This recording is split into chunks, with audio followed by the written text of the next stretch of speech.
Hey everyone, welcome back to Ask an Atheist. I'm your host, Ethan, and alongside me tonight is Taz, the Atheist Socialist. Taz, how you doing? I'm doing good. How about you? Doing good, thank you. Before we dive in, could you give the audience a brief background about yourself? Um, well, I'm an atheist, as is pretty obvious. Was an atheist since I've turned 18. I'm sorry.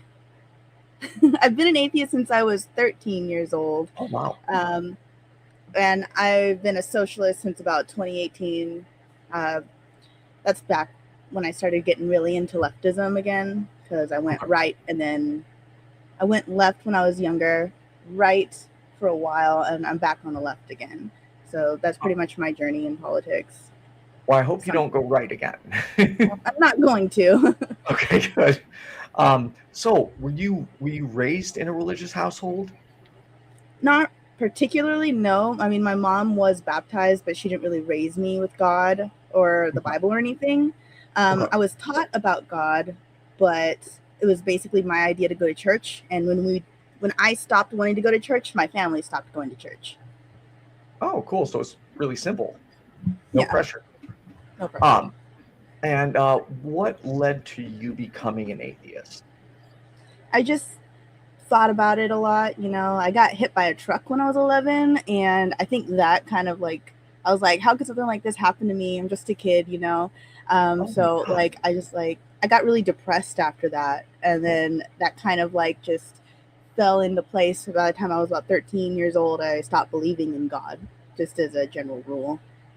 So did you just like give up, say this accident happened, I don't believe in God anymore, or was It there like, wasn't it wasn't just that. It was like that was, I would say, the beginning of it, because like I did get really depressed after I got hit by the truck, and my depression led to me questioning things about life, and you know and as I got older, we started doing more science and stuff, and I did end up getting a book on like astronomy, and it started talking about how like the world was made, or like not just the world but like the universe, Mhm. and that contradicted a lot of the stuff that I read about in the Bible, and I was just like, yeah, this sounds more realistic. I mean, I wasn't even allowed to ask questions in church, which is why I stopped going.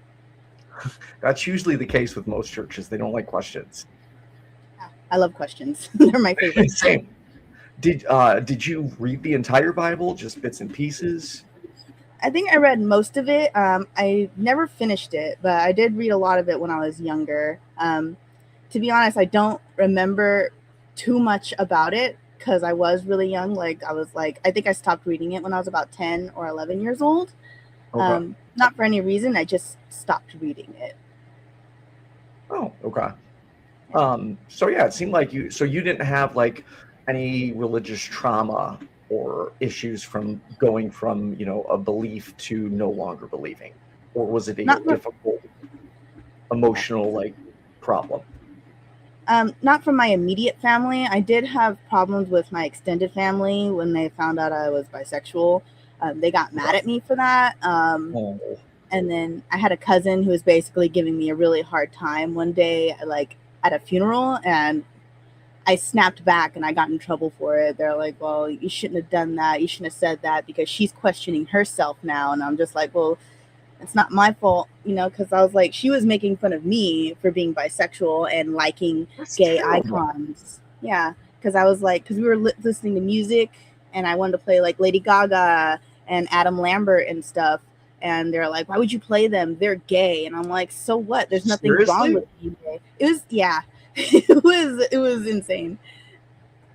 So, were you also raised conservative Republican then as well? No, most of my extended family was Republican, but my like internal family, they weren't like my immediate family weren't really political. They didn't talk about Okay. things like that. We didn't really talk about much, um, but we didn't really talk about politics. Although I guess there are some things you could say my family taught me that is kind of an offshoot of political beliefs, Okay. so to speak. But So, everything. were you at this point, were you like active in any way? Like, did you enjoy discussing atheism or politics, or did that come later on? that came later on, mostly when I had access to the internet, because like it was just easier to talk about it that way. More people were willing to talk about it on the internet than in person, because in person people would just like kind of shut down any conversation, and I never thought it was worth the time. Right. See, I find for me, in-person conversations have worked the best, or like on video conversations, because it like humanizes the other person. Facebook, I feel like, can be a shithole. I've had a lot of good success with it because I'm more, so a lot of people don't agree with me on this, but on my friends list, I do have bigots. I do have Republicans, alt-right Christians, because one, I don't want to live in an echo chamber, and two, I want to expose them to new information. So, and I feel it's a responsibility as me, a privileged white cisgender male. I need to speak out for women's rights, trans rights, gay rights, and things like that. So I try and I don't befriend them, but I try to get them engaging on my posts. And I hold rules, like no one's allowed to insult each other. You can attack ideas, you can't attack the people. So what got you away from conservatism?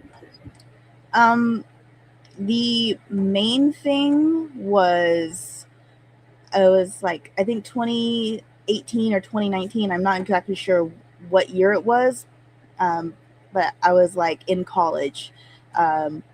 There was an incident at the border where some immigrants were trying to cross, and I guess they were throwing rocks at border police, and border police tear gassed them, knowing that there were like children right there. And I made a post on my blog. It was called Anti-Feminism Pro-Equality on Tumblr. It's been deleted, so it's not there anymore. But I made a comment on the blog talking about that issue, and I was like, I don't think that's okay. This is like wrong for them to tear gas children. I mean, like, those rocks could hurt them. And it pissed off my followers. It pissed off a lot of them. And I started like arguing with them, and then somehow it came to like talking about the military, and I pointed out, people in the military overseas, they'll kill citizens, women and children, just innocent people. And the conservatives got madder again, and they're like, that's not true, that's not true. And then I would post proof that it was true, and they'd just get more mad at me. And then they were like, oh yeah, you're an atheist, aren't you? And then they started arguing with me with that. And then it just became a whole big thing. And I was like, you know what? I would rather live in a world run by SJWs, as was the term for woke back then, than I would ever want to be in a world run by conservatives. And that was the beginning of the end for me. I don't like using the term SJWs. I feel like it. I don't know. I believe in activism, but SJWs I always associate to, and maybe this is a problem for me, I always associate it to like the far, far, far left extremists. Do you think that's accurate, or do you think I'm incorrect in believing that? I think at one point that was accurate. I think that there was a time, because the reason I went right to begin with is because I just thought it was really fun upsetting people who, like, just in general. And then like at that time it was like 2014-ish. It was like there was a big left push, and it was really easy to offend the social justice warriors at the time. That's just what we called them. And yeah, I just thought it was really easy to do it. And then my follower count just skyrocketed. And from there I was like, oh, this is a good way to get followers and like get attention, right? And so I was just like, I made a whole new blog, and then that blog blew up. I ended up with like at max like 12,000 followers on Tumblr. Oh, cool. But after the big fallout, it dropped down a lot until eventually they mass reported my account and got it removed. So it didn't matter anymore. But yeah, you got a good following. You got like, what is it, like 25,000 followers currently? I got 25,000 now on this account. But this is a Facebook thing. To be fair, I did start out with like maybe 1,200 followers from my Tumblr days, because it was an anti-feminism page at first. And then I just changed the name and started posting again, because I was like, hey, look, I could just start posting my new views and upset a bunch of conservatives. And it worked, but I didn't think it would like end up the way it is now, honestly. Oh, Yeah, you got a great following, and you post a lot of great stuff. Like I'm actually in surprise at just how much we agree on, because that's not common. Um, so, are you a democratic socialist or a full-blown socialist? And if so, Um, how would you describe the difference between the two? I would describe myself as a progressive socialist. I'm not necessarily a fan of democratic socialist anymore. I used to call myself that when I first started transitioning away from the right spectrum of politics. But I like to think of myself more as a progressive socialist than like just like a pure socialist or like a democratic socialist, because democratic socialism still kind of relies heavily on capitalism as a basis for what Yeah, they're it's trying still to a do. little too conservative, Yeah. and And I'm, like I'm pure not very pro. socialism. Oh, sorry. Huh? Go ahead. Oh, I'm sorry. I was going to say pure socialism. I don't know enough about it personally to say if I'm like completely a socialist, like just Okay. like 100% pure socialism. Um, I definitely don't like capitalism for sure, but I like to think of myself as a progressive socialist, like just like where human rights and like individuality are actually important to the socialism. Um, Agreed. while also maintaining how important community is to each individual as well. Mm. I feel like sometimes labels don't best describe positions because I have a variety of views. So I consider myself definitely not a Democrat, but a liberal, a leftist, a progressive with socialistic beliefs. I'm not anti-capitalism. I'm okay with capitalism as long as it is highly, highly regulated. Like the bullshit that goes on with billionaires, and maybe this is an extreme belief, but I don't believe there should be billionaires. No one should have $1 billion while there are homeless people or people going bankrupt from medical issues. Would you I would you agree. agree with that? I do agree with that. Okay. I think that's So very important to the health of our society, to make sure that every single person has access to healthcare, food, clothes, housing, um, anything that they need to survive. Because like when there's homeless people on the streets, it's just people don't like that. It's like it looks bad, and it's bad for the overall health of society, because like you're just there like that could be me, or you end up looking at homeless people like they're subhuman, and that creates like tiered like citizenships, and it's like homeless people are super oppressed. Like they're probably the absolutely, most oppressed group in the country at this point, and people it's just think of homeless people as subhuman, and I yeah, really like they're don't like it. lazy or they're addicts. Like that's so. I don't know if you know this. I used to be a right-wing extremist, and like I was so extreme that even my mom, being a Republican, was like, "You're too extreme for me." I believed Obama's birth certificate was fake. I Oh believed he was no. Muslim. I supported Trump. Like I was so far right and Christian that it was just like I look back at my Facebook memories and I'm like, oh my God, what the hell was wrong with me? Yeah. I was misogynistic, I was racist, everything. But the only exceptions to my far right extremism is I was always pro LGBTQ. Like I would actively rally in support of them. Like the fact that people are opposed to gay marriage, just I don't understand that. I was also always pro women's reproductive rights. And I was also pro sex work, which is weird for extremist Republican, but those were, three areas. So it looks like you got a bunch of people from your Facebook are tuning in now. Oh So really? they're I all saying can't hi see. to you. Hi. Hey guys, Yeah, you got thanks for a big coming. fan base. I So can't see them. I'm putting. So if you look on your screen, when someone said, "Can you see that in the lower left-hand corner on the screen?" Or Oh, I no? see it. So I'll put comments on the screen there. So if you see anything pop up, like if anyone has any questions, ask a question. I'll put your comment on screen, and we can ask the Atheist Socialist. Failure on my part. I forgot to ask.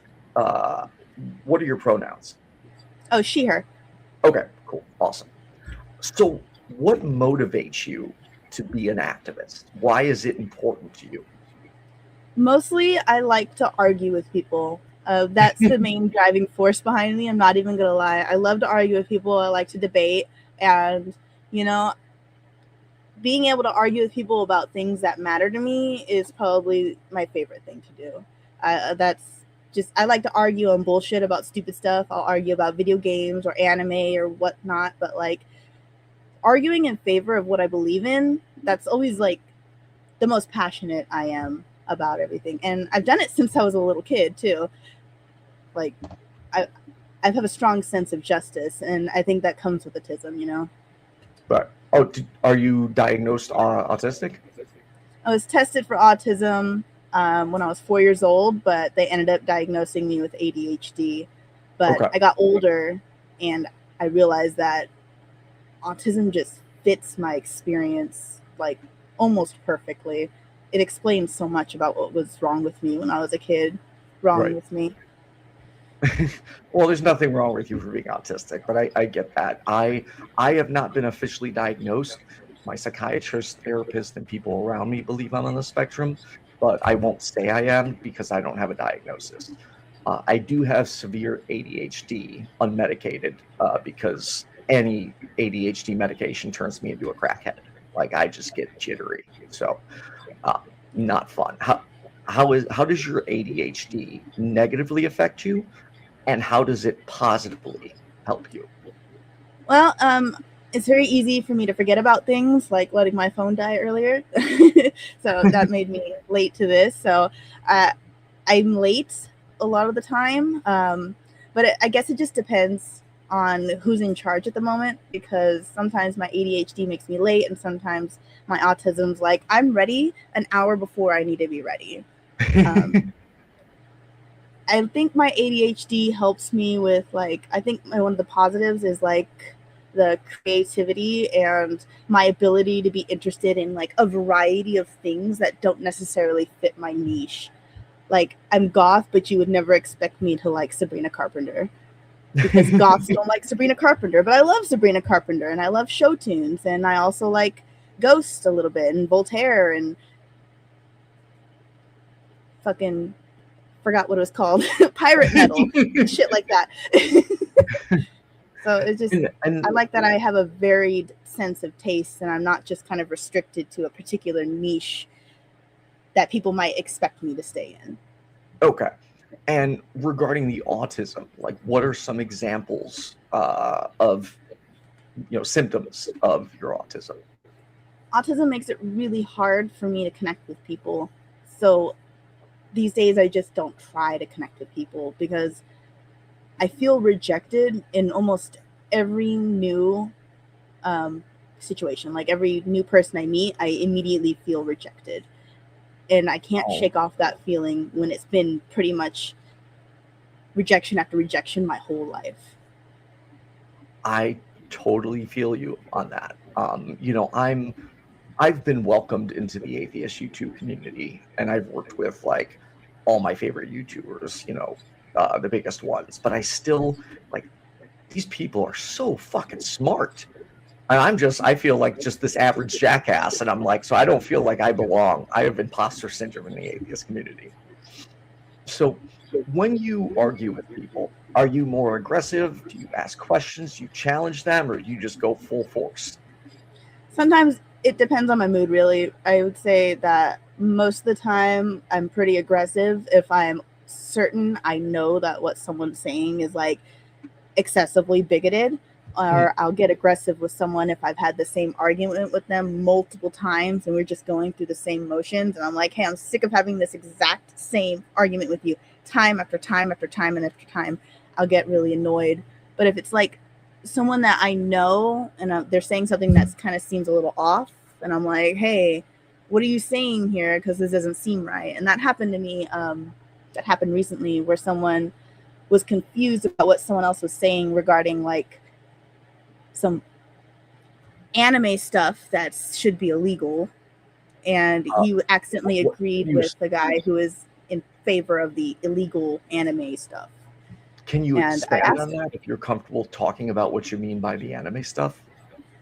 like I don't want to get your channel demonetized for it, but it's basically you're good. You can say what you want. So I made a post against lolicon, which is hentai of little girls, and hentai is anime prawn. And there's this guy, he was trying to argue in favor of it, saying that people who are against lolicon are racist, and Americans don't have room to talk about how lolicon is bad because we have a pedo president. And one of my followers, someone that I know, I don't know him, but I know him pretty well, like online. He's like, yeah, that's crazy how people are so hypocritical about that. And I asked him about that, and he was like, no, that's not what I was saying. My reader picked it up wrong. And I was like, okay, good, because like the other guy, he was co-opting like anti-racism to try to defend lolicon, and he just didn't get what was saying that. Yeah. And the other person didn't get what that guy was trying to say because his reader, because he's blind and he used a reader to read out stuff to him. Okay. And it just confused him because he thought the other guy was saying something that he wasn't saying. So if I know someone, I'll try to ask them questions to see what they're doing. But most of the time, I'm just pretty aggressive, straight to the point, and direct. So this is a little off topic, but no, it kind of relates to what you were saying. I don't ever kink shame people. I'm a very sex positive person. However, there is one kink I will shame: age play. I think that's kind of messed up. I don't know if you're familiar with that. I am. Okay, so for those watching, age play is when someone pretends to be a much younger, sometimes a minor, and engaging in sexual acts with their partner. So, you know, it could be a 40-year-old man and their 30-year-old lady partner is pretending to be a 15-year-old. Like, to me, that's kind of fucked up. Would you agree, or do you think I should not kink shame that? I think it's gross, and you know, I think they should keep it to themselves. Like, ultimately, if it is two adults consenting, I really don't care what they do, but I really don't want to hear about it. And if you're out here talking about it in public, I think you have ulterior intentions. Like, if you have a kink, like, it's not even a kink, really. Like, if you're a pedophile and you have to, like, have sex with adult women and pretend that it's a kid to keep your urges back, then if that works for you, then it works for you. But I think that you should keep it to yourself, or just go get therapy to work on your, you know, your predilections towards children in the first place. That's what I think they should do. Okay. So I have, and I've never said this publicly, I've been wanting to post this on Facebook, but I fear people will, because pedophilia and, sorry, trigger warning, we're going to talk about that. So anyone watching, just be warned. I feel we are doing the children of our society a disservice. I don't think we are doing well at stopping children from being harmed. So, for example, for one, the term pedophile is not an action, it's a thought. There are pedophiles out there that voluntarily chemically castrate themselves and don't want to hurt children or deal with it in their entire lives. So I think we should be encouraging people to come forward if they are one, and rather than demonizing them, allowing them to get the help they need. Because if they feel comfortable enough to come forward and talk to a doctor, I feel we could save a lot of children. What are your thoughts on that? I agree with that. A lot of people think that all pedophiles should just die, and it's just like, yeah, it would be better if there were no pedophiles, but like, I think realistically that's never going to happen. So The best thing to do is to encourage people who are pedophiles and don't want to hurt children to come forward, get therapy, and voluntarily castrate themselves so that they can't hurt a child.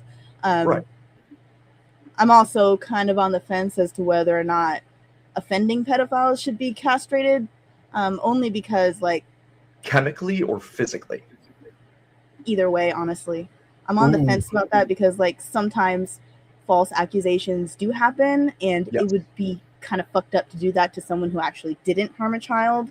Right. But, you know, if it was proven, like, without a doubt, then you should probably get castrated. and people usually disagree with me on this. I'm against capital punishment. I'm against vigilante justice. You know, if someone assaults a child, yes, emotionally, I would want to beat the shit out of him and kill him. But I don't believe that is the best route. I believe in, rehabilitative justice, not punitive justice. That's an interesting question though, on physical castration. I don't think I could go down that route, only because there are innocent people. And if even one single person gets physically castrated and they are innocent, then it's not worth having physical castration as a punishment. Yeah. Do you agree with that? I do agree with that. That's why I'm kind of on the fence about it, because like as rare as they are, false accusations do happen, or like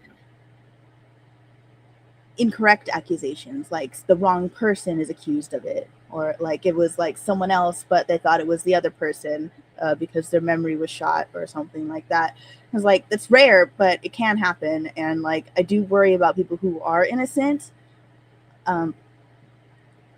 But like it's a really complicated situation, because it's like there's the emotional core of it, and then there's like the logical, moral part about it as well. So it's like it's just really complicated. I wish I had a more solid answer, honestly, because like, yeah, I think pedophiles should die, but I also think that innocent people shouldn't be hurt in the crossfire. And I think that it's impossible to protect everyone, unfortunately. But we should still do our best to protect everyone. I agree. So do you think a pedophile, let's say, who never, ever harms a child should die, or only if they harm a child? Personally, I think that pedophiles that never harm someone and, get therapy, I think that they don't deserve to die. If they offend or hurt a child, I think they should die 100% of the time. I can't think of a reason to not kill them, honestly. Okay. ADHD just kicked in. I lost my train of thought. That brings up my next question. Christians and far right-leaning people are so against sex ed education at a younger age. They portray the picture like liberals want to show pornos to kids, and it's like, that's not what sex ed is. Sex ed is educating kids about what it is, so they can learn about consent. They can learn about not being, when an adult is being inappropriate with them. Are you in favor of sex education at a young age? Yes, I am. I think so, what age do you think is appropriate? I think that there's age appropriate sex ed for everyone. Like, as soon as a child is able to talk, the number one sex ed thing you should teach them is the name of their body parts, so that they know the anatomically correct terms. So if someone touches them somewhere that they're not supposed to, they can say, hey, someone touched me in this space. And because like when you use pet names or something like that, there's a story, I don't know if anyone here else has heard it, but it went viral about, I think it was a teacher or an aunt saying that their uncle ate their cookie, but she was talking about something else. And there was a little girl trying to tell people about her uncle eating her cookie, because they taught the girl what that's part of her body, her vagina, was a cookie. But if the child had known what the proper terminology was, she could have gotten help a lot sooner. I don't know if that story is necessarily true or not, but I do believe that teaching your kids the anatomically correct terms for their body is correct. Like, it's the right thing to do. And then from there... go ahead. I was going to say, from there, if they have questions, you can answer them honestly, in an age-appropriate manner. Okay. What about LGBT? You're obviously pro-LGBTQIA+, I'm assuming, and pro-trans rights. Is that correct? Yes. At what age do you think is appropriate to talk about the LGBTQIA community? And, like, if you had a child, how would you address it with them? Well, I think that would depend on when they really had questions or exposure to it.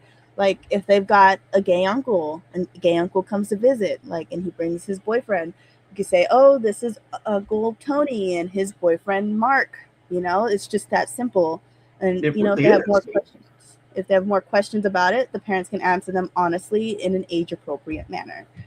And so there's a lot of media out there, like the movie Nimona. I think that's a great movie for like not only like gay representation, but like non-binary representation as well, in the way the character Nimona works. Sorry, stumbling. But yeah, I mean, I showed that to my nieces and nephews, and they didn't have like any problem with it. They're like, oh, okay, yeah. And then they had like some questions about it. They're like, is he gay? And we're like, yes, they're gay. They're together. And they were like, oh, that's weird. And we're like, nope, it's perfectly normal. And they said it is. And they're like, yeah, people live like this in real life, and you have to respect them. And they said, okay. And right. you know, that was the end of it. They got it. They were respectful towards gay people later on in life as well. Yeah, I think the right overcomplicates it a little too much.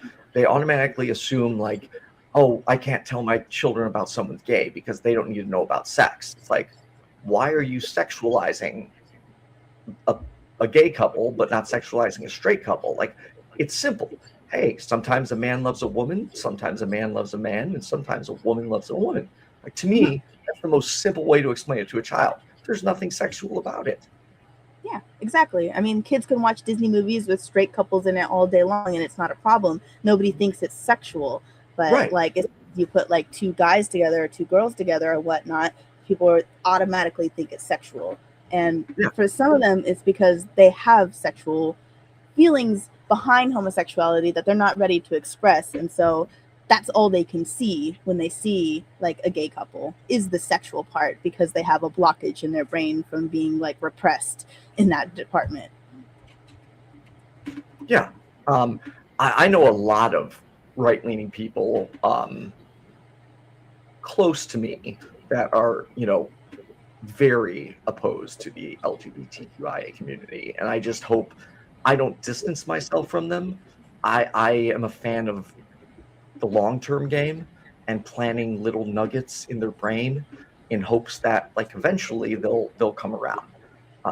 Are you familiar with street epistemology? From what? Are you familiar with street epistemology? I am not.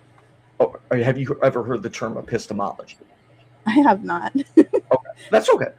So epistemology is essentially the study of knowledge. It's how do you know what you know? So it essentially teaches you. When I learned about it, and I'm probably not going to explain this the best. It's a philosophical thing, but it's the best way to weed out bad or incorrect thoughts to make sure you're believing as many true things as possible and as few false things as possible. Street epistemology is like the Socratic method. It was invented by Anthony Magnabosco. He's an atheist YouTuber, and he would just go around and talk to college kids, and all it is asking questions and questions and questions until you, I don't want to say corner them, but get them into a position where they're forced to confront their cognitive dissonance. What approach do you like to take best? That sounds like something what I try to do. I do try to ask people questions sometimes to like make them see like where I'm coming from so that they could see the flaws in their own logic, but most of the time it really doesn't work. I pretty much only pull that out when I feel like there's someone I can get through to.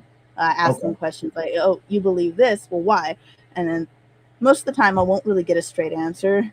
Unfortunately, most of the people who try to argue with me are like sea lions, or people who are so lost in their delusions that they just don't accept anything, no matter what. Right. And it sucks because I wish I had better people to debate. Yeah, it's weaponized ignorance. Mm-hmm. All right, we have a question from Thomas Anderson. Was her interlocutor defending Lolicon a Christian or an atheist? I have no idea. I ended up banning them before it got too far. I think they made like 3 or 4 comments, and they were arguing with someone else on my page, but I I shut it down because like I was like, hey, this is dumb. I tried to argue with them for a minute, but I was like, I'm not gonna argue with a pedophile, you know. And I just ended up blocking them and then their friend. And then someone else came in like the next day, and I ended up banning them too because I was just like, I'm not arguing with pedophiles. So I don't know. I wish I knew. I'm sorry. So I've seen you talk about AI a lot. Why are you so vehemently opposed to it? I have my issues with it as well. And then the secondary part to that question is, what do you think people should do when they're forced to use AI at their jobs? Well, I think AI is bad because the first and foremost reason is because it steals from actual artists, which Agreed. as someone who draws a lot, I really don't like that. And AI came out like big when I was like getting back into drawing and stuff. And since then I have stopped drawing, not because of AI, just because of my own personal art block. But I don't like it because it steals art from artists. It's bad for the environment. And really its only purpose is to enrich the ruling class by making it to where they don't have to pay us. Yeah, exactly. And so capitalists can make art without, you know, the activist artists getting in the way of it by putting in like sneaking in LGBT themes or whatnot like that. Right. So they want to be able to make fascist art, which is why I don't like it. And so, are you opposed? Oh, sorry. Go ahead. Please continue. And when it comes to people being forced to use AI in their job, that's really hard because, you know, it's hard to not be able to do your job or to not want to do your job, but you have to do your job. So I guess the best thing for them would be to comply up until they can get a new job, if possible, that doesn't require that. You know, okay. It's really hard. I would say, like, you know, fuck up the AI as best you can if you can do it without getting caught and fired. But, like, you know, just do what you can. You can sabotage it if you want to, like, if you're safe to do so, I think. Okay. Yeah, I unfortunately, before I knew the dangers, I used it a little bit, not for graphics or art, but just to break down complex debates and understand it, certain things better. But then once I learned how harmful it is and it was taking away jobs, just destroying our water resources, I was like, yeah, I'm not going to use this anymore. I've noticed I love your fear. Are you still there? Tess? All right, looks like we're having technical difficulties, so bear with us for a moment. All right, we'll wait for her. We'll take a brief intermission and wait for Tess to come back. You know, with consent, there is so much more to it than just sex that I think often people often forget. One of those examples would be, so I'm at a weird point. Okay, so I live with my nephew and my brother, and you know, I take pictures and take video of him. Now, I don't put the video. I'll put it on my private Facebook, but I won't put it on YouTube or Twitter because, like, I don't want him in any way being associated to a public atheist, which sucks. But he's a kid. He doesn't understand this stuff, and I don't want people, you know, coming after him, anything like that. But now I'm sitting here thinking, and I'm like, okay, I do these goofy, like, we'll make videos together and be goofing around, but how do I know whether that's crossing the line or not? Because he can't technically consent. Now, granted, he'll come up to me like, Uncle, can we record this? Or here, get your camera. Like, he asks for it, but he's a kid. So where's the line? Like, at what age? What am I allowed to do that, or should I not be doing that? Or at what age does it become acceptable for him to consent to being recorded? And like, yeah, I don't know. These are things I think about. Okay, you're back. You completely cut out. Oh, that's okay. Totally forgot where we were at. Do you remember? It started to cut out after I said something about AI. You started talking about how you used AI to break down debates, and then shortly after that, it just kind of started cracking out. Okay. Yeah, because I see you on your Facebook rally against AI quite frequently, which I agree with. So I just played that. I don't know how much you heard of the quick clip I played regarding consent. Because to me, consent isn't just, people hear consent, they think it's just about sex. Consent is in so many different aspects. So for instance, I'm really close with my nephew and I post pictures of him and videos, and I started second guessing myself because I'm like, can he truly consent? Because he says he doesn't care, but does he truly understand it? So what do you think when parents do post videos and pictures of their children on social media? Do you think they should shy away from that? Or do you think it's acceptable? I think it's okay sometimes, like it just depends how many people you have on your account, really. Like it just varies from person to person, because like ultimately, like you should try to protect your child's identity as much as you can. But if you are going to post your kids on like your Facebook account, make sure that it's private. Like don't make it public, because you don't want strangers to see pictures of your children. No. For me, I used to take pictures of my nieces and nephews, and I would like be wary of uploading them online onto my account or anything, unless it was like a special event. But I'd always get their mom's permission, let her go through all the photos, anything like that. Let the kids decide which ones they liked as well. Like, do you like this one? Do you want to go on my Facebook account? And they're like, yeah, or no, don't put that one. And so they were old enough to tell me. So, and I kept them private. But I think like people who film their kids for content for like millions of strangers to watch, that's creepy and weird. I don't like that. Yeah, no, I get that. So one of the things that impressed me most about you, and I was so happy to see this, is when you spoke out against circumcision, because I think more women need to speak out about it. What got you on the page of being against circumcision?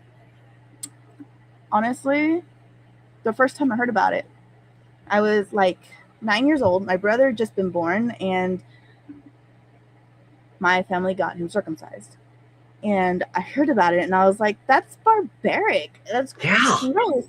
I don't like it. That's horrible. Why would they do that to him? They're like, well, they try to say, like, it's just what you do. It's cleaner. It's this, it's that, and I was just like, I was 9. I didn't have a say in it. My brother got cut, and, that's his business or whatever. But, like, it's just a thing that almost every guy I know has had done to him, that I'm aware of, at least. Circumcised. Yeah, and it's like, and I got older. I didn't really like think about it much until I was in the MRA movement, and guys started talking about it there, and I was just like, yeah, I do agree with that. And like that's one of the things that stuck around from my right-wing days. But I don't think it's a right-wing belief, because nowadays when I talk about it, most of the people who are arguing with me are right-wingers, which is so funny to me.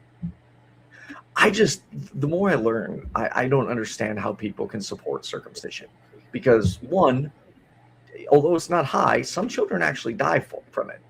Two, it permanently changes the chemicals and reaction in your brain. It's horrifically painful. It also mangles men. I don't want to say a lot, but it can permanently mangle men, preventing them from even ever being able to get an erection or feel sex. So I wish people would stop fucking doing it. So I'm very happy that you're outspoken about it, because I see a lot of women who are very pro-choice and women's rights, but then they'll circumcise their child, and it's like, or they'll say, I don't like the way it looks. It's gross. It's like, what is wrong with you? It's gross. Like that's a baby. Right. Why are you concerned if you like the way your baby's penis looks? That just it's gross to me. It's weird. Yeah, it is. If anyone has any questions for Tass, just simply tag me in the comment section in the live chat, and I will ask her. And to answer your question, Jose, the reason we're talking about consent with kids, though, is because we're asking if it's okay to post pictures of your children in videos and where the line is, because we technically don't have their consent, or they can't necessarily truly consent to having their pictures or videos posted. They may regret it later in life. So where do you stand on sex work? And have you always held that position, or did it change over time?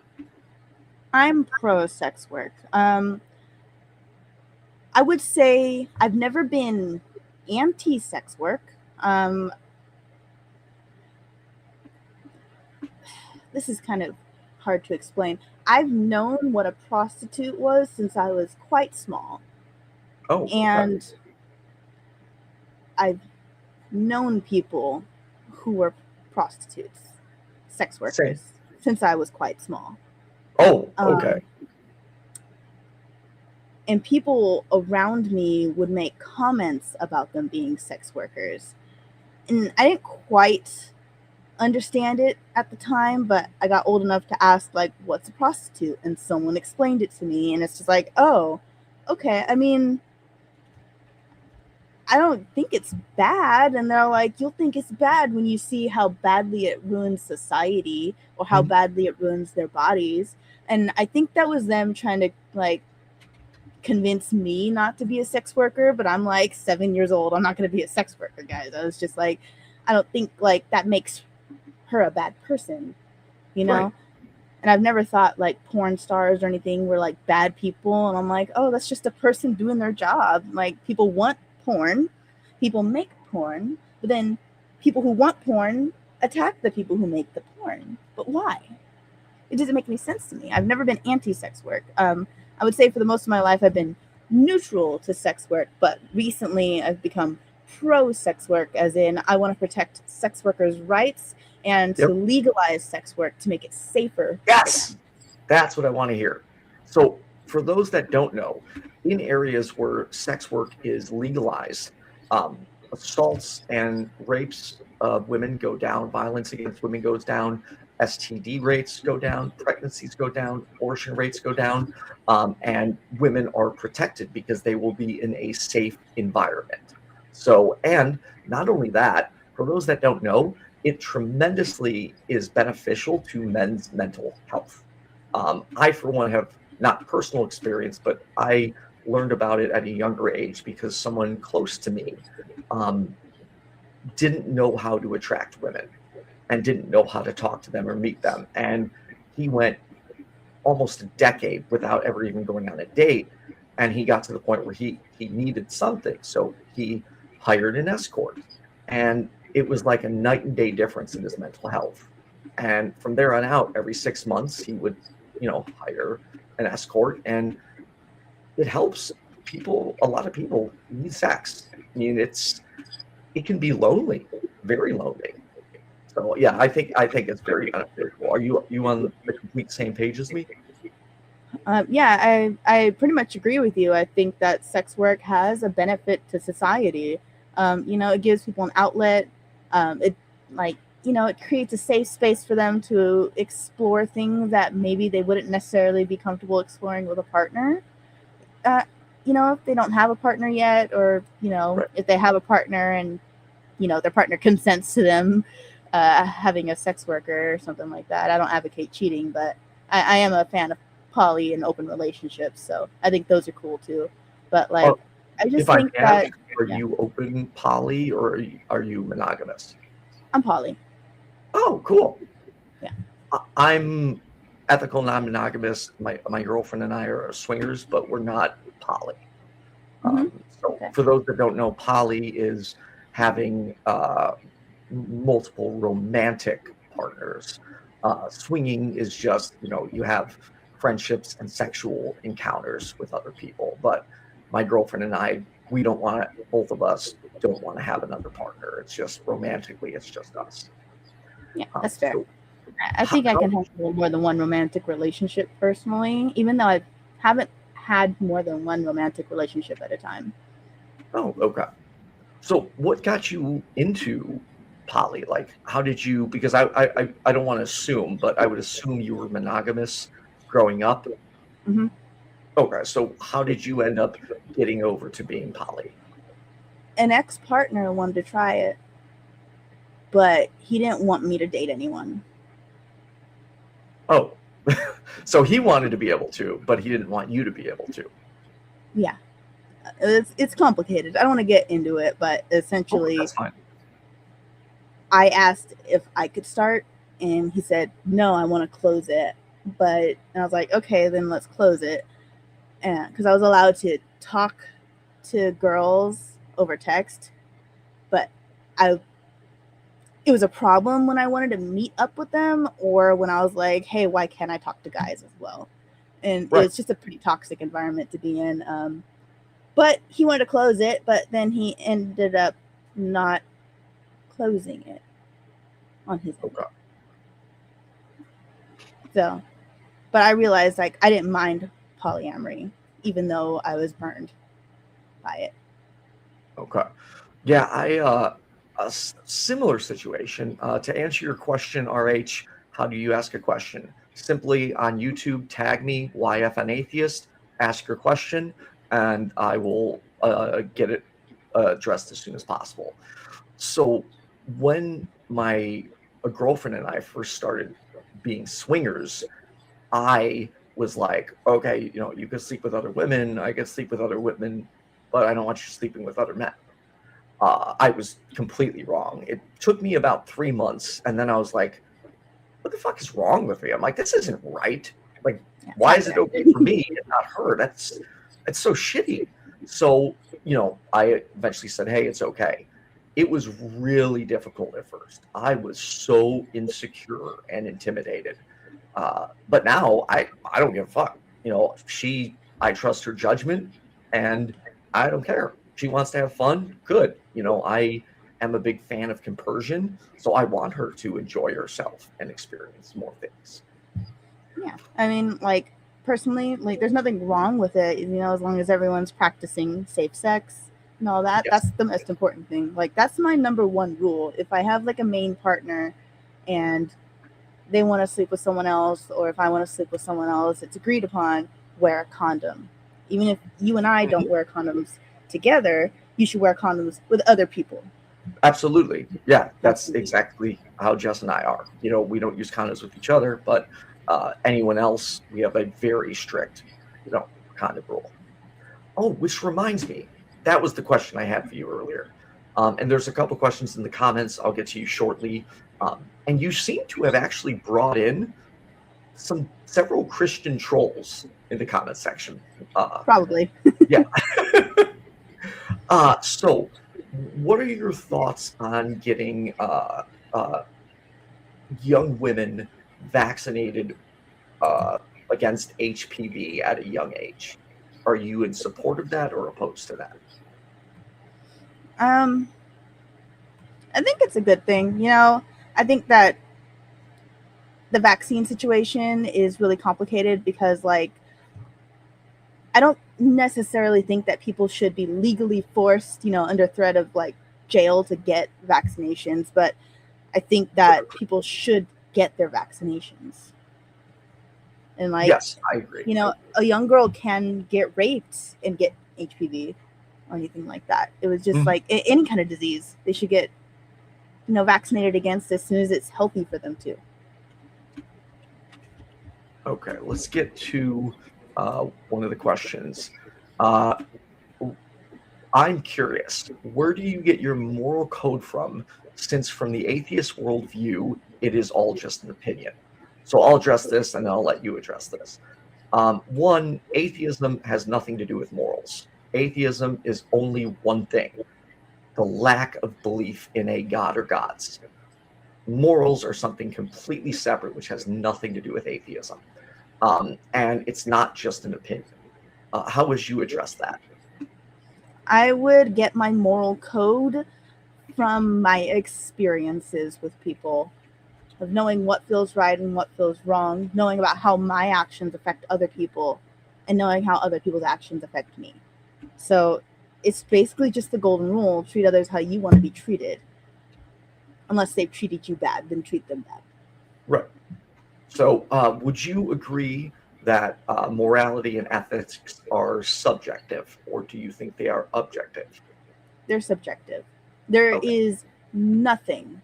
There's nothing in this universe that says that murder is wrong. Nothing. Do I personally think murder is wrong? Yeah. Are there people who think that murder is okay in some circumstances? Sure. Are there some people who think that murder is okay just because you feel like it? Yes. Do I like those people? No, not really. I mean, sometimes murder is justified in certain circumstances, but you wouldn't call it murder. It would be like self-defense or something like that. Right. That's okay. But there's nothing to say that one thing is right or one thing is wrong. It's all just a concept of human perception, Yeah. I base my morals off well-being. So what is best for, us as people and society. And I believe as long as we can agree on well-being as a starting base, after that, we can make objective assessments on what's moral and what's not. Next comment comes, this isn't a question, but oh crap, it just went away. Okay, so forgot who said it, but they said, where did it go? This person said, I used to be an atheist, but I humbled myself and found Jesus. Do you have any feedback on that? I think that you're not very humble if you think the universe was created for you. I like that. Sorry. Just saying. Yeah. And I think that's kind of arrogant to say, like, we're not, he's asserting that atheists aren't humble people. How can we not, why are we not humble because we're atheists? I mean, I think I'm here just to die. Nothing is for me. Nothing has been promised to me.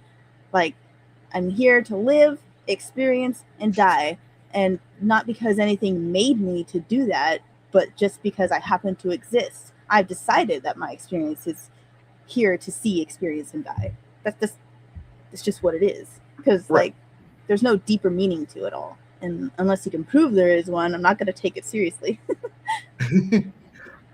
Do you want there? Like, do you wish there was an afterlife? Yeah. I do. Not the Christian afterlife, but an actual happy afterlife. Yeah, I do. And, I wish there was a hell, too, honestly. Sometimes. Really? Yeah. I don't. How do I put this? Recently, I found out that someone died. Okay. And I think that this person would deserve to be in hell. Because they're a pedophile who hurt my family. Okay. So them being dead is kind of like a huge relief. It was a huge relief hearing about it.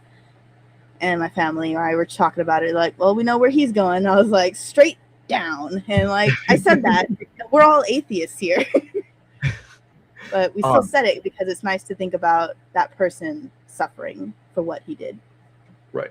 See, I think, I don't want to say pedophiles, but people who commit acts against children shouldn't be murdered, but they should serve life in prison. For one, the death penalty, most people don't know this, the death penalty actually costs taxpayers more money than life in prison. I don't know how that works, honestly. So the reason is the appeals process. The appeals process can cost, at minimum, taxpayers $5 million and upwards. It is an extensively long process. Yeah. Plus, the risk having the death penalty in place, there is it's between 1.5 and 4.6% of people in prison are innocent. So if there is a risk of even one innocent person being put to death, I don't think there should be a death penalty. Yeah, I do agree with that. I do honestly flip-flop on capital punishment all the time. And I'll be the first to admit it's based on my emotions. Emotionally, sometimes I want people who have done bad things to die. But logically, I know that the state shouldn't have free reign to just kill someone. Right. You know? And it's like, I had something that I wanted to ask you. Oh, how would you feel about people like voluntarily taking the death penalty as opposed to being in life in prison? What if they're like, just give me the death penalty? How would you feel about that? I'm okay with it. If they're Yeah? not pressured into it, if they're not forced with it, if they want the death penalty, I'm okay with that. That would be the one exception I make on the death penalty. Which also aligns with, and could bring us to another topic, where do you stand on euthanasia / death with dignity? Like for a death penalty or like assisted suicide? No, assisted suicide. I support it. I know that there are ways that it could be used to convince poor people to just die as opposed to getting health care. And I certainly don't like that. But I also think that if someone's terminal and they're suffering and they don't want to suffer, they should have the right to peacefully go on their own terms. You know, give them some dignity in their death. Exactly. Do you, by chance, are you familiar with Dave Warnock? Who? Dave Warnock. Oh man, the name sounds familiar, but I honestly can't recall. So he's a popular atheist YouTuber. He has ALS, and you know his health is going downhill. So he runs an organization called Death with Dignity, and he has already signed up for assisted suicide. So when the time comes, he can do it. So the question I want to ask you is, do you have limits on assisted suicide? So for instance, I used to be opposed to suicide when people were just depressed. And then I heard the story of this girl and I watched her videos, and also a close personal friend of mine who is a trans woman from Belgium. They've suffered with depression their whole lives. They've tried every single medication under the book, therapy, nothing works. They do not experience joy. So my friend Cindy, she's okay with me saying her name because she's talked about it. She is on her last phase of medication. And if this medication doesn't work, it's a nose spray, it's ketamine. If this medication doesn't work, then she will be approved for euthanasia. What is your opinion on that? Are you okay with someone with severe depression going through euthanasia? It's really hard because I've been through a dark time, like not that long ago, where I wanted to kill myself. And honestly, if the gun store down the street from where I live hadn't been closed, I probably would have done it. Well, I'm glad you right did. now thank you. Sorry. But right now I'm glad I didn't do it. I mean, I'm still traumatized from what happened to me. But I'm glad I didn't do it. But, you know, not everyone has the same experiences. I think that it's not really my business, but I don't want your friend to die. But I'm in the same boat. When she told me, I actually started crying. But I 100% support her. I hope I get to travel to Belgium and see her before this happens, or maybe be at her side when it happens, because her family has outcasted her because she's trans, and it's that makes me want her to live even more.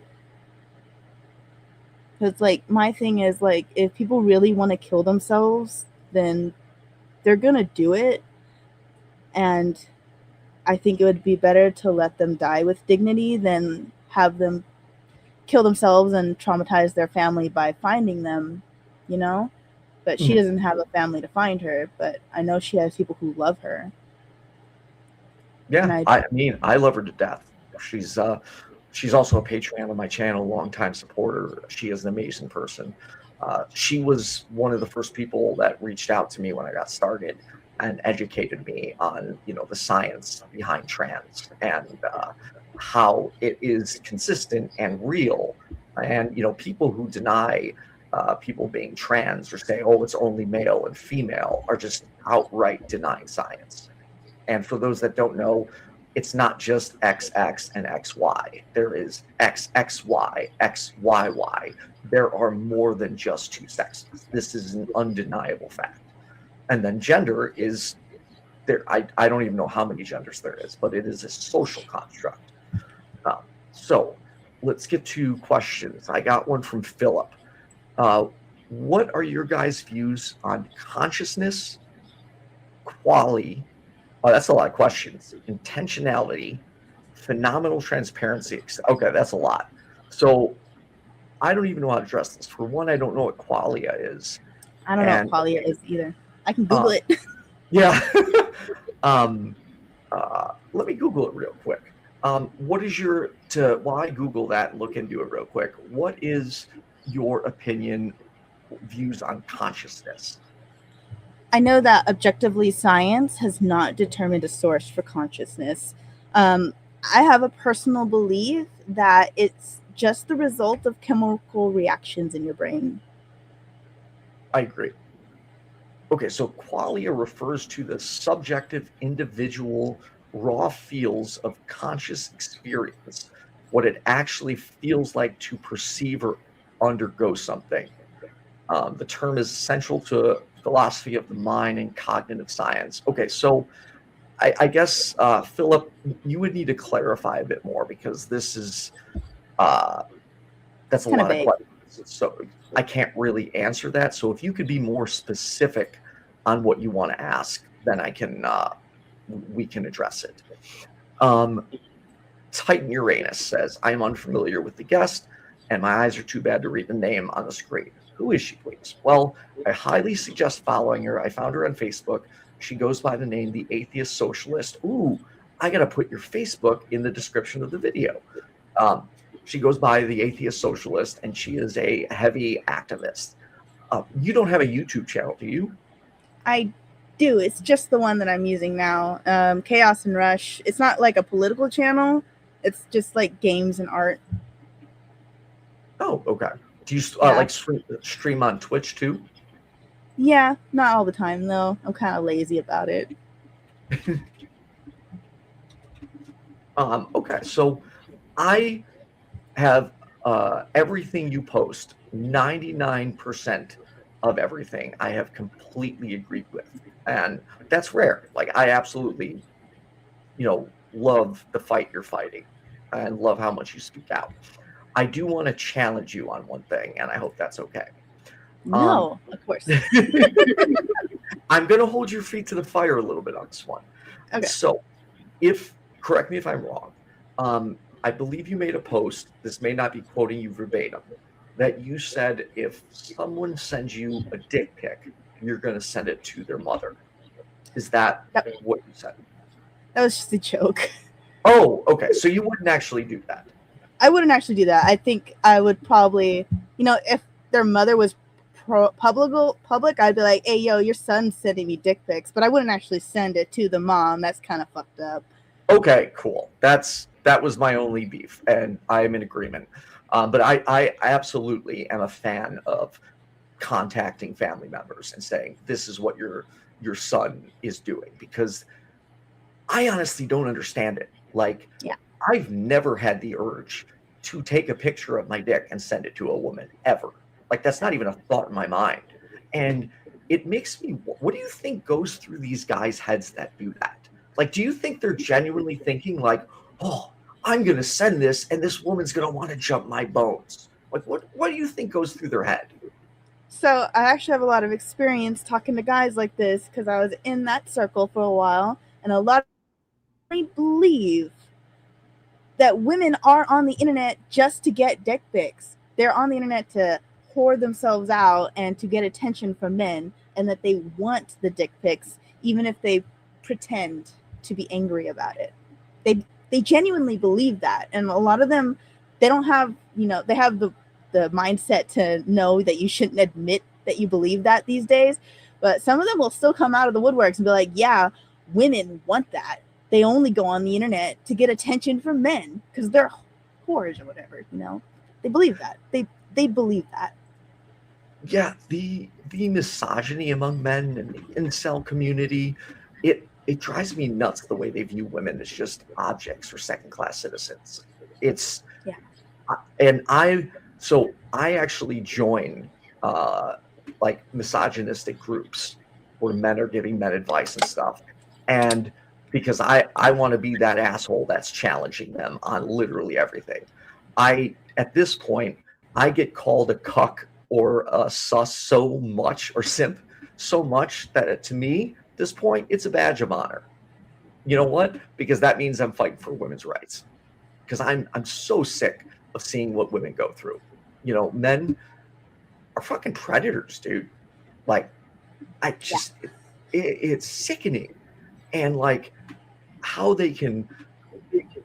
So I, unfortunately, when I used to DJ in the bar days, I have a tendency to insert myself into dangerous situations, especially if a woman is involved. So let's say there's been occasions where I saw a woman who was overly intoxicated, clearly like going to the car of the man she just met that night, and I would get involved and try and get them to take a taxi, because Uber wasn't around then because I'm pretty old. And I actually, on 2 occasions, because I was so outright not letting these 2 guys take these different women home, they attacked me, and I had to defend myself. I don't understand why someone would take advantage of someone in an inebriated state. Like, I want someone, if they're going to sleep with me, I want them walking away not regretting it, but happy with the experience.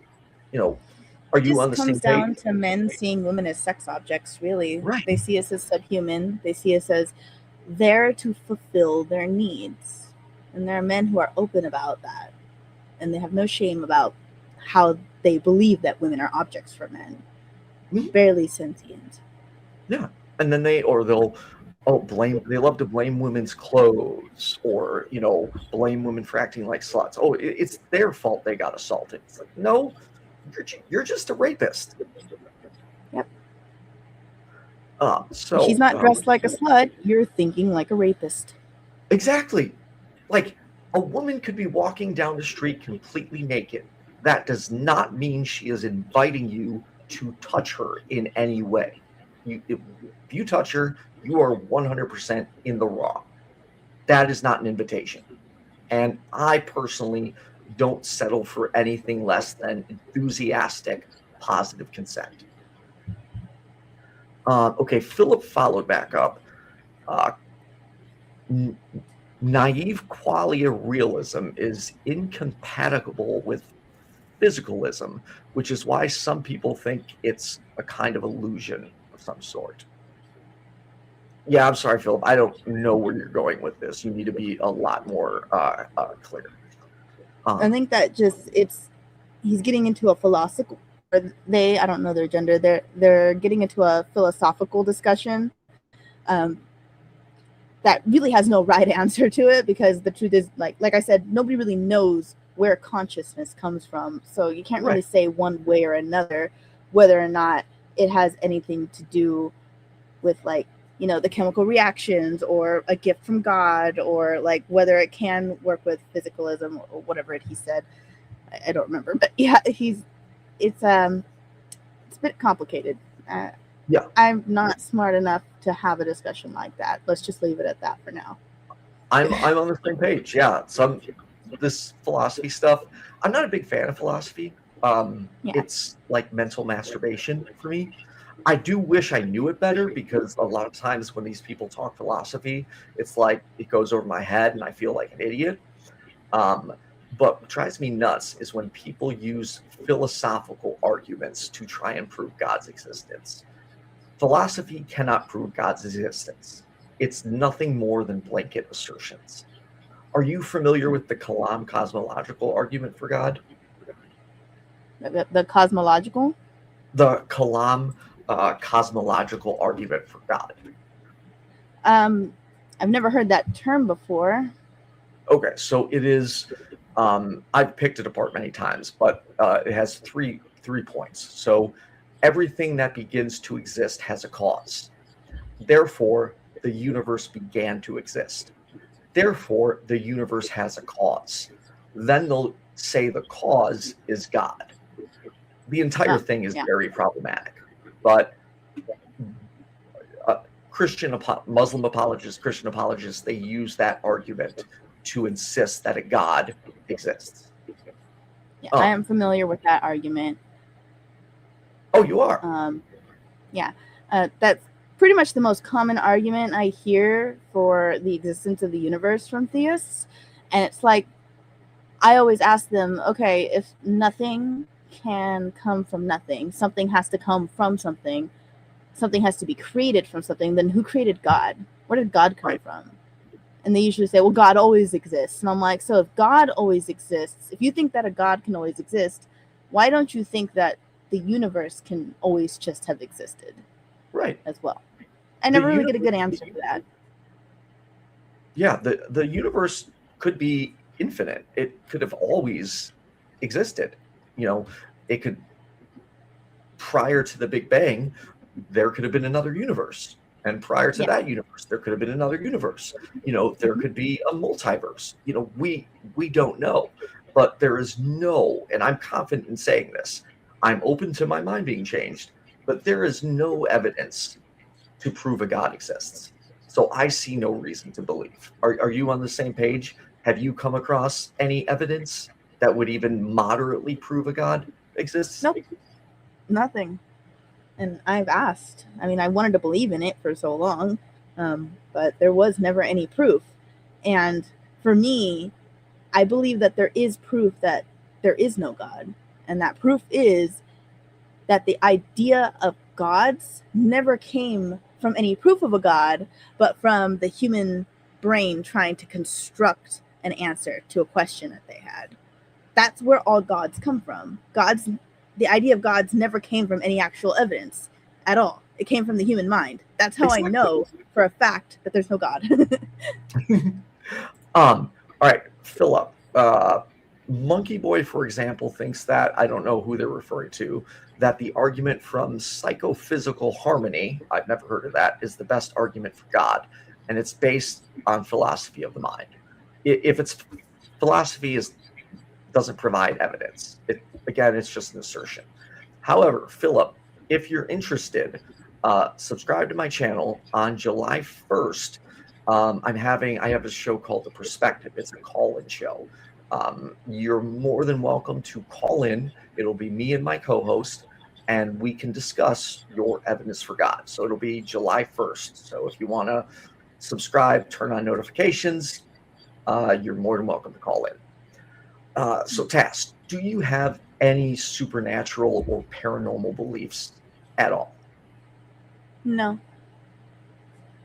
Okay, awesome. I don't believe in souls. I don't believe in spirits. I don't believe in energy. I don't believe in manifesting. I don't believe in luck. I don't believe in any of it. I believe in chance, but chance is different than luck. And that's why I hate gambling.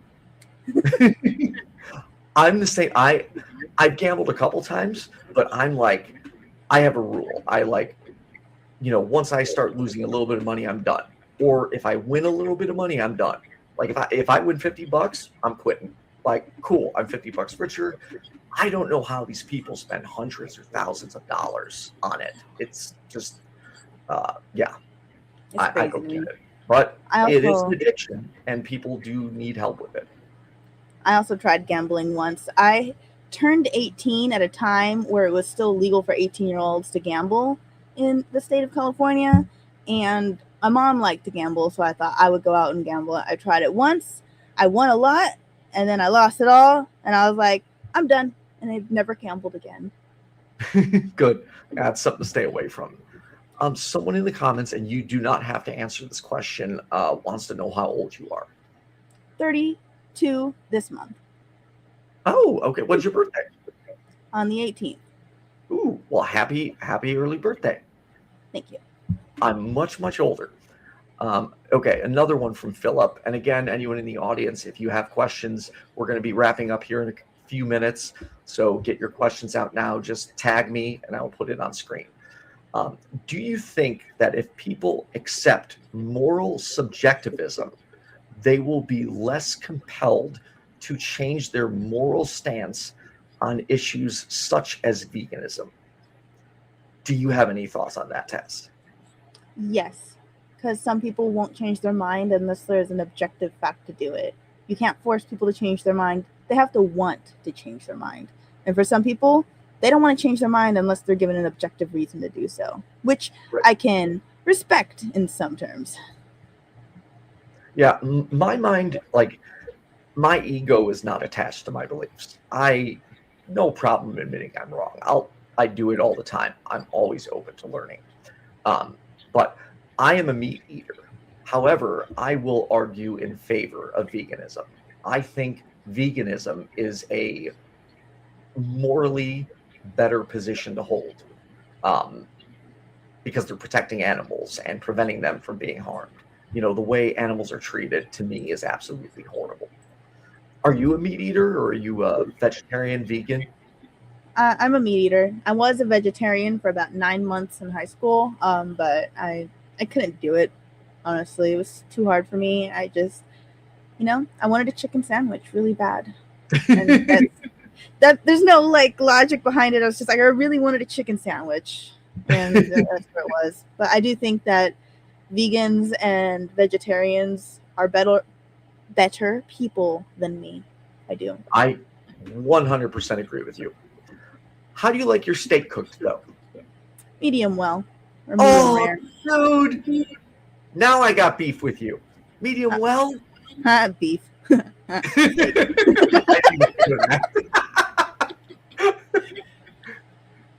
don't like it too bloody. Look, I used to eat it well done with ketchup, all right? I'm not even joking. I'm not joking. Up until I was about 25. What? I'm autistic, okay? I like things. I don't like bloody meat, and I like ketchup. Ketchup can't go on a steak. No, it doesn't. It doesn't go on a steak. You're right. You're making me want to cry here. I don't do it anymore. I promise. I eat my meat a little bit pink now. I still don't like it bloody. I don't like it bloody. I just can't. Are you comfortable saying what state you're from, or no? California. Okay. I believe there is in California, there's Brazilian steakhouses. Have you heard of them? Like Fogo de Chao, Texas de Churrasco, Sal Cavero? No. Okay. If I'll message you on Facebook after. I highly recommend checking it out. It's an all-you-can-eat steak, and they come around with 16 different cuts of meat and just slice it onto your plate. And it is the most delicious steak, top quality, you will ever have. And you will not need ketchup. Oh, wow. No, I don't need ketchup for steak anymore. Okay, good. Don't hold me to that. People are going to kill me later. I'm ashamed. I'm embarrassed. I can't believe I have someone on my channel that likes ketchup on steak. Okay, so 2 more things, and then we're going to wrap up because there's no more questions. Wait. Are you familiar with solipsism? And if so, what is your opinion on it? I've heard the term before, but I can't think of what it is. Okay, so solipsism is the belief, essentially, I'm going to make it as simple as possible, that let's say you're a solipsist. You believe that all of us are a figment of your imagination. Basically, you're a brain in a vat, and none of us actually exist. So, like, now, we Matrix can't. theory? Yeah, basically, it's a simulation. Not to the extent of it's a computer, but yeah, it's just a brain. And to me, that's kind of an arrogant position to think that you're the only real person. The problem with solipsism is you can't really argue against it because we can't prove either way that a person is a brain in a vat or not. I do think the concept is silly, but at the same time, being a young child and, being undiagnosed autistic and not really understanding other people and constantly being shunned, sometimes I did feel like I was the only sentient being on Earth. And, I grew up and, I found people that I kind of got along with, and that idea kind of went away. And I don't believe it now, but I kind of understand why someone might feel that way, even though I think the belief in and of itself is kind of silly. Okay, yeah, no, I agree. All right, this will be the last question, and then I'll just ask you if there's anything else you want to say. Caleb, so if Christianity, through the democratic process, became the dominant cultural force, what, aside from your personal preference or self-asserted axiom, makes that bad? It drives me nuts when people do this. You can simplify this question so much more. Sometimes I think people just, want to use higher vocabulary to make themselves sound smarter than they are. So, Caleb, break it down more simply. But do you have any thoughts on that, Tass?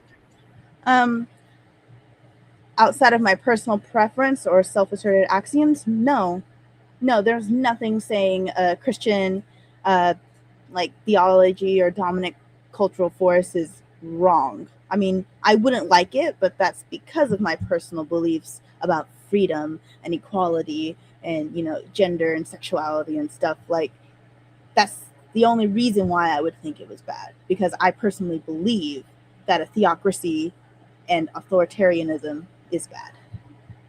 Okay. Is there anything else you'd like to cover or talk about? Any topics we haven't hit on? Anything at all? Man, I'm drawing a blank. No, I guess. Okay, cool. What's your favorite ice cream flavor? Oh, cookie dough. Cookie dough. Yes. I'm lactose intolerant, but I get lactose pills, so I'll still eat it because I fucking love ice cream. So, are you familiar with Cold Stone Creamery? Of course. It's California. Oh, so I order the same thing every time.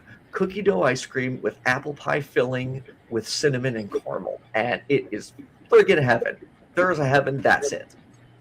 What about you? Banana. Really? Banana?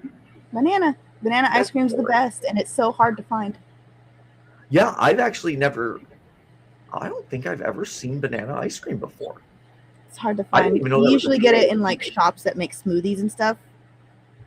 Oh, okay. I've gotten like strawberry banana smoothies, but I've never actually directly seen banana flavored ice cream. Not smoothies, milkshakes. I'm sorry, but yeah.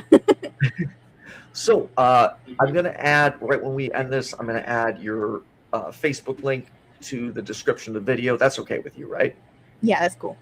Okay, cool. Anywhere else people can check you out at, or anything you got coming up that you want to promote? I have an art Instagram. It's Chaos and Rush if people like art, but I haven't really made it. I do gaming on Twitch, Chaos and Rush, and I have a Threads where I mostly talk about politics when I go on, and that's also Chaos and Rush. Okay, awesome. All right, don't disconnect. Stay on so we can just quick chat after. Everyone, thanks for tuning in. Thank you to my patrons who support the channel, especially Cindy Plaza. You rock. We'll be back next Tuesday with Bryce. We're reviewing my first debate with a presuppositional. Oh, are you familiar with the term Christian apologist? Like an atheist who's like apologetic for Christianity? No, a Christian apologist. So apologist refers to them finding ways to defend Christianity. And then there are presuppositional apologetics, which I guarantee you, if you watch a video of a presuppositional apologist, you'll want to pull your hair out. They start with the conclusion that God exists. So they believe if you don't believe in a God, your worldview is absurd and illogical because it's not grounded in God. Oh yeah, I argue with a lot of those on Facebook and stuff. Yeah, they're pretty condescending. But anyways, thanks everyone for watching. Thanks, Tass. Don't go anywhere. And have a good night, everyone.